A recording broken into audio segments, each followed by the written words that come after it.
Very good afternoon, welcome to T five business lunch. నా పేరు ప్రణీత్. ఇక ఇవాళ మార్కెట్ లో లాభాలతో ప్రారంభమై ప్రస్తుతం కూడా లాభాల్లోనే ట్రేడ్ అవుతున్నాయి. నిఫ్టీ ఆల్మోస్ట్ 55 పాయింట్లు, సెన్సెక్స్ 55 పాయింట్లు, నిఫ్టీ 15 పాయింట్ల లాభంతో ట్రేడ్ అవుతూ ఉంది ప్రస్తుతానికి.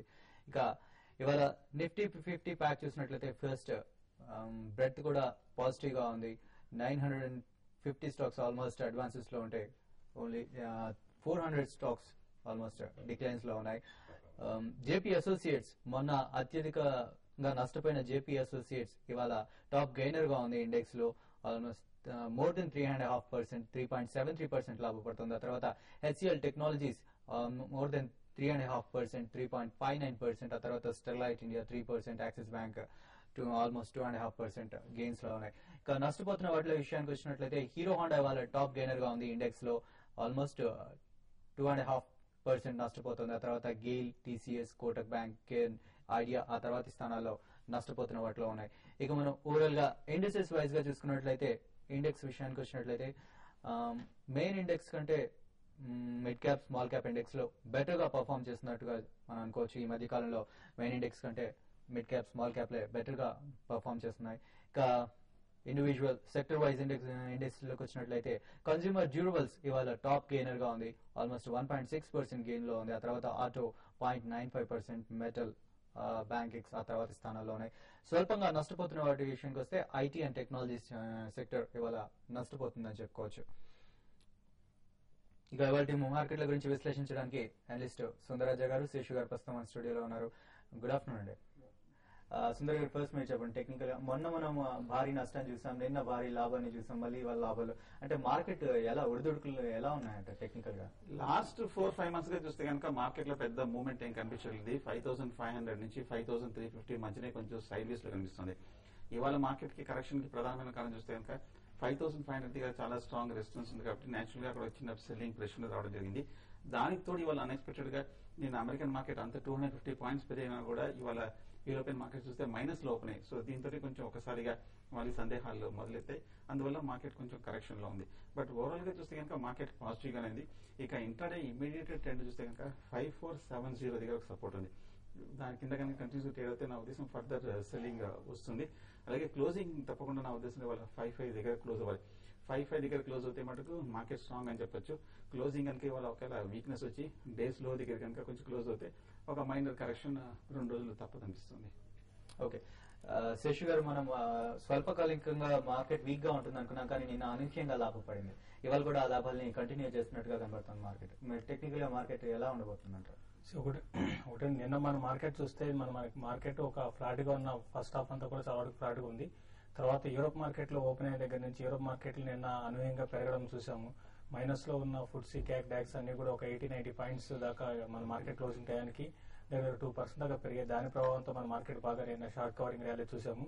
అయితే ఈ రోజు నిన్న దగ్గరగా 2.5-3% పెరిగిన యూరోప్ మార్కెట్ ఈ రోజు కొంచెం ప్రాఫిట్ బుకింగ్ అక్కడ కనపడుతుంది. తర్వాత ఈ రోజు కూడా యూఎస్ లో కొన్ని డేటాస్ ఉన్నాయి. అందుకని అంటే జనరల్ ప్రాఫిట్ బుకింగ్ అనేది చెప్పాలి యూరోప్ మార్కెట్ లో. అయితే మన మార్కెట్ లో గ్లోబల్ ట్రెండ్ అనేది చూస్తే ఈ రోజు ఏషియన్ మార్కెట్స్ అన్ని కూడా చాలా వరకు ఫ్లాట్ గా ఉన్నాయి. ఫ్లాట్ గా కొంచెం పాజిటివ్ బయాస్ తో ఉన్నాయి. అయితే యూరోప్ మార్కెట్ లో కొంత వీక్ ఉండడం వల్ల తర్వాత జనరల్ గా 5500 అనేది మనకి ఇక్కడ నుంచి మార్కెట్ లో 2-3 సార్లు రివర్స్ కావడం కూడా చూసాం. అంటే ఒక ప్రాఫిట్ బుకింగ్ అనేది లెవెల్స్ కి వచ్చినాక సైకలాజికల్ గా కనపడుతుంది. దానివల్ల మన మార్కెట్ ఈ రోజు హైయర్ లెవెల్ లో సెల్లింగ్ వస్తుంది. ఏదైనా కూడా మార్కెట్ లో అయితే 5470 దగ్గర నిఫ్టీకి సపోర్ట్ ఉంది. అది కానీ బ్రేక్ అయితే నిఫ్టీ మళ్ళీ కొంచెం డౌన్ సైడ్ రావడానికి అవకాశం ఉంది. ఏదైనా ఏ రోజు కా రోజు ఇప్పుడున్న పరిస్థితిలో అంతా చాలా వరకు గ్లోబల్ ట్రెండ్ మీద ఎక్కువ మార్కెట్ ఆధారపడింది కాబట్టి మరి ముఖ్యంగా యూఎస్ మార్కెట్ లోనే అబ్జర్వ్ చేస్తూ మన మార్కెట్ లో ట్రేడ్ చేసుకోవాల్సిన మార్కెట్ అని చెప్పగలుగుతాను. ఓకే అండి, ఇప్పుడు మనకి ఫస్ట్ కాలర్ ఉన్నారు లైన్ లో, వారితో మాట్లాడదాం. హలో హలో చెప్పండి సార్. గుడ్ ఆఫ్టర్నూన్ అండి, చెప్పండి మీ క్వశ్చన్ ఏంటో అడగండి.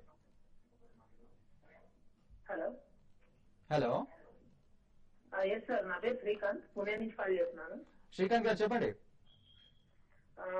నేను ఓరియంటల్ బ్యాంక్ ఆఫ్ కామర్స్ ఇంకా అంబుజా సిమెంట్స్ ఫీచర్స్ లో లాంగ్ లో ఉన్నానండి. ఓకే, దీని గురించి కొంచెం తెలుసుకుందాం. ఓకే. ఓరియంటల్ బ్యాంక్ ఓబీసీ చూస్తే కనుక టెక్నికల్ గా పాజిటివ్ గా ఉంది. ఎంటైర్ గా ఈ సెక్టర్ చూస్తే కనుక కొంచెం పాజిటివ్ గా ఉంది. నా ఉద్దేశంలో ఇమీడియట్ గా పెద్ద ఎగ్జిట్ అవసరం అవసరం లేదు. బ్యాంక్స్ డెఫినెట్ గా పాజిటివ్ గా ఉంది, మీరు హోల్డ్ చేయొచ్చు. ఓకే, నెక్స్ట్ కాలర్ దేవి గారు తెనాలి నుంచి లైన్ లో ఉన్నారు. హలో నమస్తే సార్. దేవి గారు చెప్పండి. Kesari textiles, super spinning mills రెండు మేము 2 days బ్యాక్ తీసుకున్నామండి. తీసుకున్న రేట్నే తగ్గినాయి. అది స్టాక్ ఏదన్నారండి? వెయిట్ చేస్తాం. స్టాక్ ఏదన్నారు? Vijayeshwari Textiles. Okay. Vijayeshwari Textiles, super Spinning. Super spinning Mills. Okay. Super Spinning Mill విషయానికి వస్తే మీకు లాస్ట్ ఒక 1 month గా ఈ స్టాక్ అయితే స్టడీగా కొంచెం అప్ అండ్ డౌన్ ఉందండి.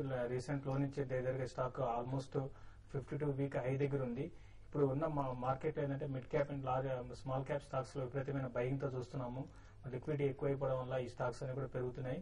అయితే ఇది మీరు కొంతకాలం హోల్డ్ చేయండి. ఈసారి మళ్ళీ మీకు ప్రాఫిట్ వచ్చి ఈసారి 50 వీక్ హై దాటిందంటే అంటే 1950 ఉంది. అది కానీ దాటిందంటే 20, 50 ఆ రేంజ్కి వెళ్ళే అవకాశం ఉంది.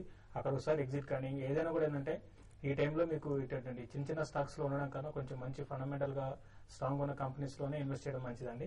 దీన్ని యాజ్ వెల్ యాజ్ పాసిబుల్ మీరు ఎగ్జిట్ కావడం మంచిదండి. అలాగే 2 కంపెనీస్ చూస్తే కనుక ఫండమెంటల్ గా ఈక్విటీ చాలా తక్కువ ఉన్నది. అలాగే ప్రాఫిటబిలిటీ చూస్తే కనుక పెద్ద గొప్పగా లేదు. చాలా స్మాల్ సైజ్, ఇంకా ఎస్టాబ్లిష్ పూర్తిగా అయినట్టుగా అనిపిస్తుంది లేదు. సో ప్రస్తుతానికి ఏమైనా రీబౌండ్ స్ట్రాంగ్ వస్తే కనుక ఎగ్జిట్ అవ్వడం మంచిది. ఓకే. నెక్స్ట్ మనకి రాధాకృష్ణ గారు లైన్ లో ఉన్నారు. హలో హలో చెప్పండి సార్. రాధాకృష్ణ గారు సార్ గుడ్ ఆఫ్టర్నూన్. చెప్పండి. యూనిటెక్ కావాలి సార్. 82 లో ఉన్నాం సార్. 3000. యూనిటెక్ 82 లో.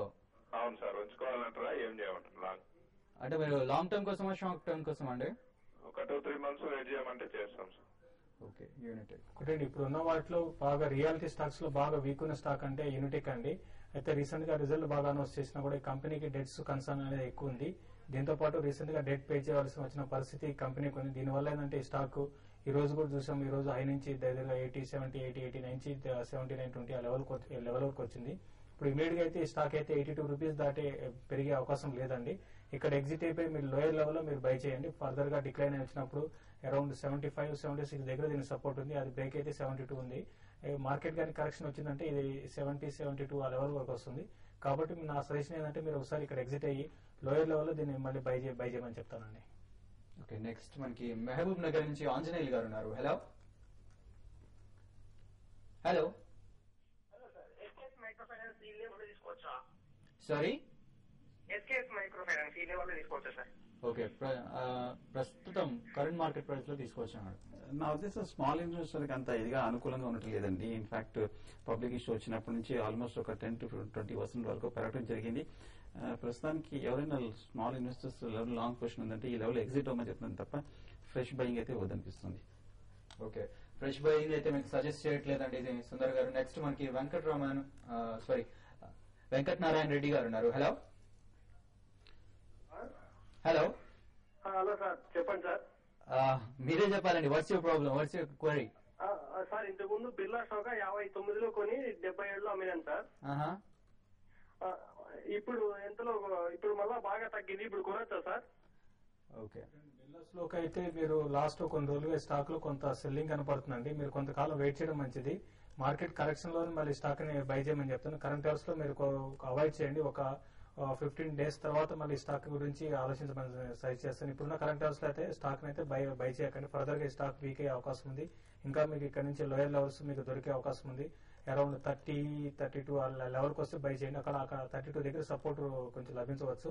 అది కానీ బ్రేక్ అయిందంటే ఈవెన్ 30 బిలో కూడా వస్తుందండి. అక్కడ ఒకసారి మీరు బై చేయండి. ఓకే.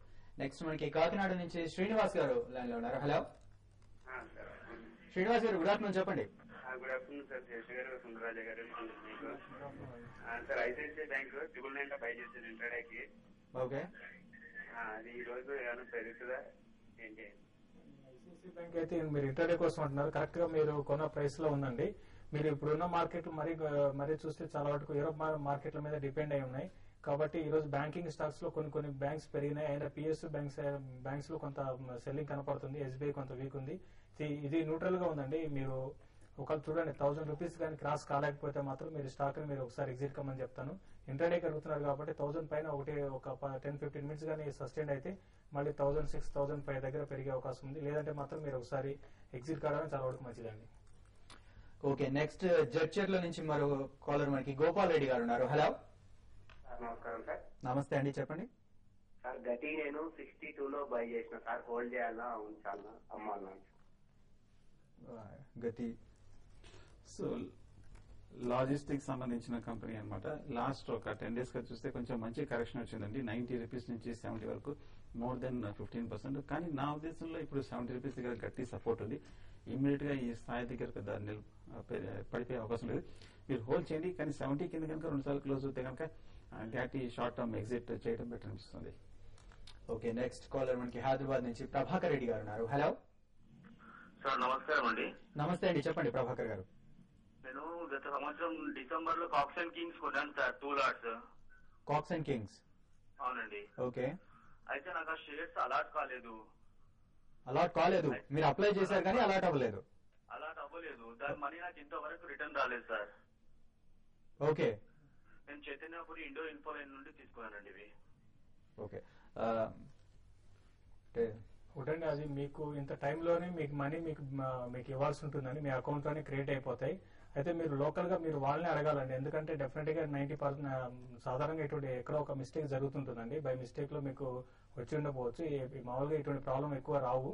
అయితే మీరు లోకల్ గా మీరు ఎక్కడైతే అప్లై చేశారో ఇండియా ఇన్ఫోలైన్ అంటున్నారు కాబట్టి లోకల్ గా ఇండియన్ ఇన్ఫోలైన్ లోకల్ బ్రాంచ్ లో వెళ్ళండి. లేదంటే మాత్రం మీరు ఒకసారి సెబీకి కూడా మీరు ఒకసారి మీరు లెటర్ రాయొచ్చు. దీంతో పాటు ఇండియన్ ఇన్ఫోలైన్ హెడ్ ఆఫీస్ మీరు ఒకసారి కాంటాక్ట్ చేయండి. లోకల్ వాళ్ళు కానీ మీకు సరైన రిప్లై ఇవ్వకపోతే హెడ్ ఆఫీస్ మీరు కాంటాక్ట్ చేసి మీరు అసలు ఏం జరిగిందో మీరు తెలుసుకోండి ఒకసారి.